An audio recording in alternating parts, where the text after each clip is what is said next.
Assalamualaikum warahmatullahi wabarakatuh.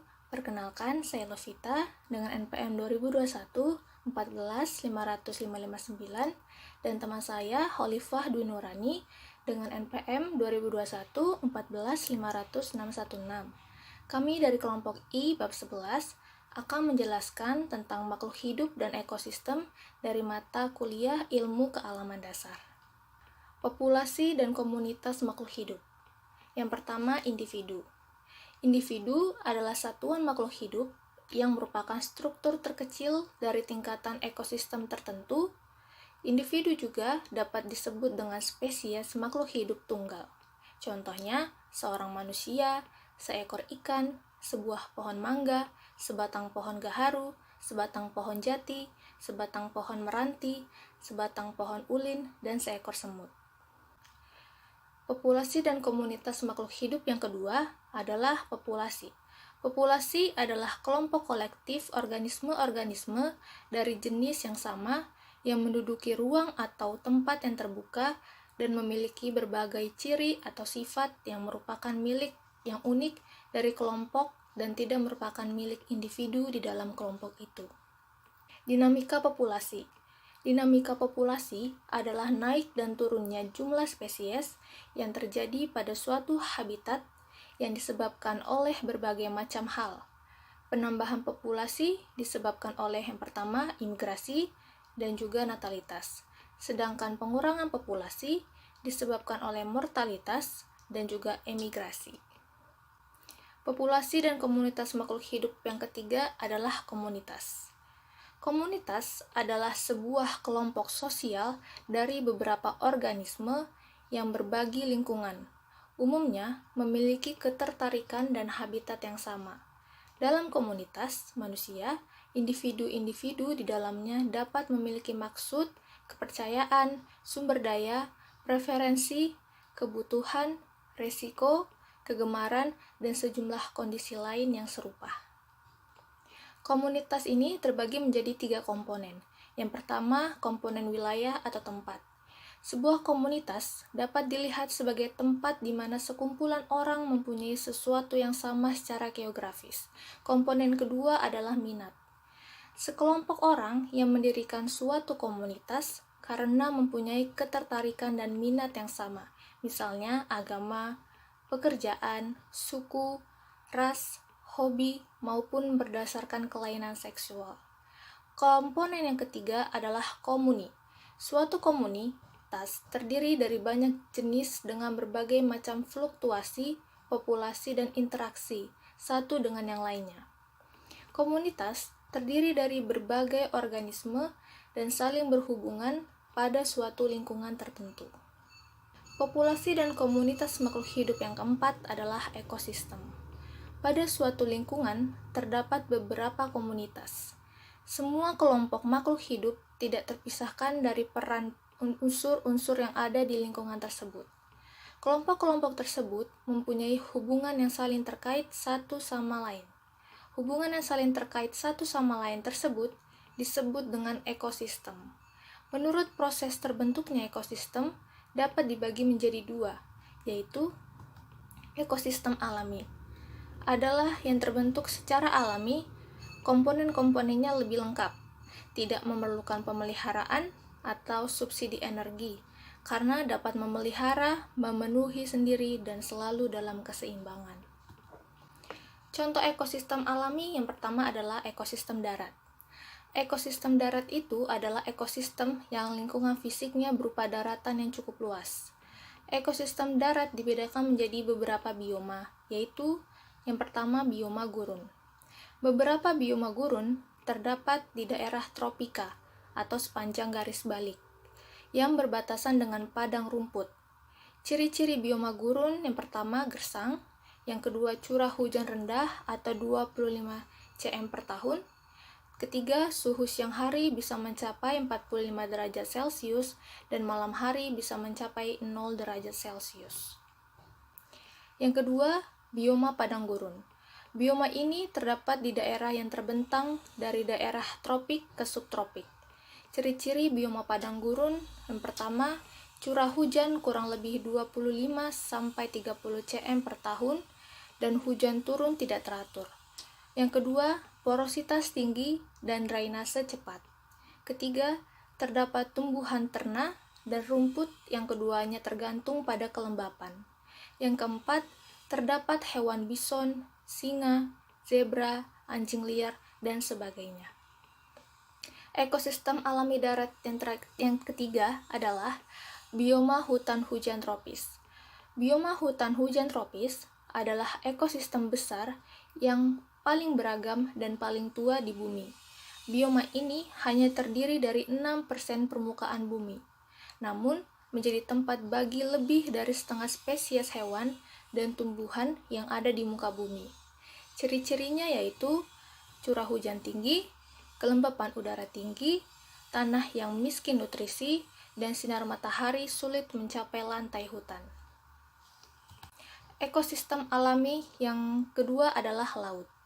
Habitat laut ditandai dengan salinitas yang tinggi dan perbedaan suhu bagian atas dan bawah tinggi. Batas antara lapisan laut bagian atas yang panas dengan air yang dingin di bawah disebut daerah termokline. Di daerah dingin, suhu air laut merata sehingga air dapat bercampur, maka daerah permukaan laut tetap subur dan banyak plankton serta ikan. Gerakan air dari pantai ke tengah menyebabkan air bagian atas turun dan sebaliknya, sehingga memungkinkan terbentuknya rantai makanan yang berlangsung baik. Habitat laut dapat dibedakan berdasarkan kedalamannya dan wilayah permukaannya secara horizontal.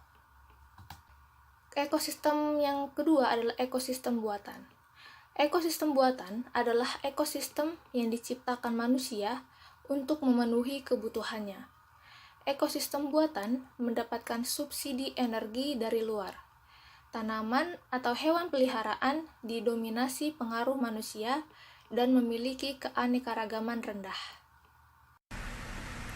Dan untuk contoh ekosistem buatan itu di sini ada kolam. Kolam adalah perairan buatan yang luasnya dibatasi, yang dibuat secara sengaja oleh manusia supaya lebih mudah dikelola dalam hal pengaturan air, jenis hewan yang dibudidayakan, serta target produksinya. Komponen ekosistem kolam yaitu abiotik dan biotik. Dan di sini ada kebun. Kebun termasuk ekosistem kebun yang di dalamnya ada berbagai makhluk hidup seperti tumbuhan dan hewan. Karena termasuk ekosistem buatan, maka tanaman atau produsennya tergantung manusia itu sendiri. Setiap ekosistem kebun akan mengalami suatu interaksi yang saling berketergantungan, misalnya pada saat proses rantai makanan. Dan di sini ada akuarium. Ekosistem akuarium merupakan salah satu contoh ekosistem buatan yang tersusun atas komponen abiotik seperti bebatuan, oksigen, dan air serta komponen biotik seperti ikan. Ikan di dalamnya memerlukan oksigen untuk keterlangsungan hidupnya. Kandungan oksigen berlarut pada air dapat bertambah dari proses fotosintesis yang dilakukan oleh organisme fotoeutrof seperti tumbuhan air.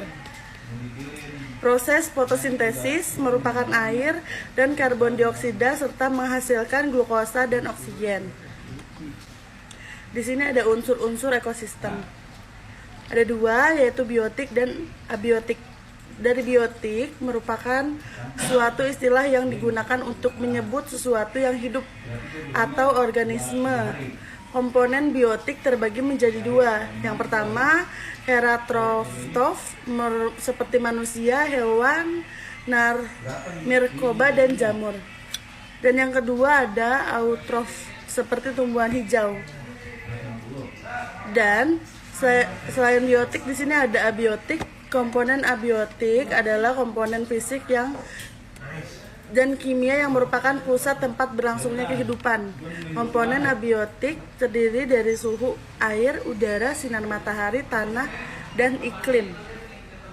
Aliran energi dan materi dalam ekosistem alami. Tenaga atau energi dibutuhkan oleh seluruh organisme untuk melakukan sesuatu, usaha, atau aktivitas. Energi terdapat di lingkungan sekitar memiliki bentuk yang bermacam-macam seperti energi cahaya, listrik, kimia, panas, dan sebagainya. Macam-macam aliran energi tingkat trofik. Proses aliran energi antar organisme dapat terjadi karena adanya proses makan dan dimakan. Dalam suatu ekosistem terdapat beberapa macam tingkat trofik, yaitu produsen, konsumen, dan dekomposer. Dan di sini juga ada macam-macam aliran energi rantai makanan. Rantai makanan adalah peristiwa makan dan dimakan antara makhluk hidup dengan urutan tertentu. Dalam rantai makanan dan makhluk hidup yang berperan sebagai produsen, konsumen, dan dekomposer. Rumput, belalang, katak, ular, dan jamur. Dapat disimpulkan dari rantai makanan tersebut, yaitu rumput sebagai produsen, belalang sebagai konsumen 1, katak sebagai konsumen 2, ular sebagai konsumen 3, dan jamur sebagai dekomposer. Serta macam-macam rantai pokok. Di sini ada pemangsa, parasit, dan saprosif. Pemangsa yaitu seperti tumbuh-tumbuhan, dan parasit seperti cacing, benalu, dan bakteri. Dan saprosif seperti bakteri, jamur, dan lumut kerang. Macam-macam aliran energi jaring-jaring makanan. Jaring-jaring makanan adalah kumpulan dari rantai makanan yang saling berhubungan dan bentuk skema mirip jaring. Interaksi antar komponen sistem dalam suatu ekosistem. Ada berbagai macam interaksi yang terjadi, baik yang saling menguntungkan, merugikan, ataupun tidak berpengaruh terhadap satu dengan yang lainnya. Dan di sini juga ada simbiosis, terbagi menjadi 3. Yang pertama ada mutualisme, merupakan hubungan antar dua organisme yang berbeda spesies dan saling menguntungkan seperti lebah dan bunga. Dan yang kedua ada paratisme, merupakan hubungan antar organisme yang salah satu diuntungkan sedangkan yang lain dirugikan, seperti nyamuk dan manusia. Dan yang ketiga ada komensialisme, merupakan hubungan antar dua organisme yang berbeda, yang satu diuntungkan sedangkan yang lainnya tidak diuntungkan maupun dirugikan, seperti ikan Nemo dan anemon laut.